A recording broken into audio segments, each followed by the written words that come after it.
Dans cette nouvelle vidéo, nous allons parler de la production des ressources végétales en rapport avec les escargots, notre expert.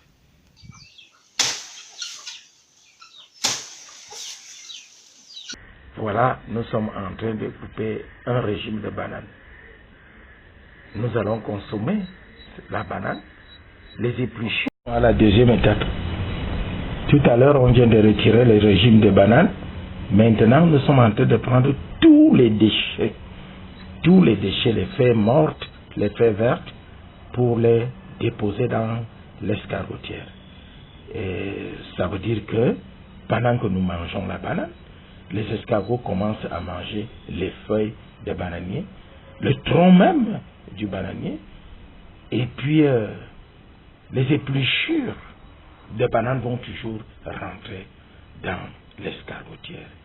D'où la nécessité du jardin hélicicole meilleur. Les champignons est un indicateur de fertilité. Puisque s'il n'y a pas de fertilité, c'est difficile de voir des champignons. Et là, ça fait partie des activités de notre centre. Ici, nous sommes en train de récolter les cannes à sucre sauvages, qu'on appelle en langue locale mian. C'est un arbuste qui a l'arrière-goût. Pardon. C'est une essence qui a l'arrière-goût de la canne à sucre. Et ici, la spécificité aussi de cette essence, c'est qu'elle nous permet de laver les escargots sans faire recours aux produits chimiques, sans rien acheter. Vous voyez, nous produisons les escargots, nous produisons aussi les plantes qui vont nous servir de laver les escargots. Et aussi nous apprenons aux enfants à consommer ce que nous consommons. Tout comme les animaux le font en forêt.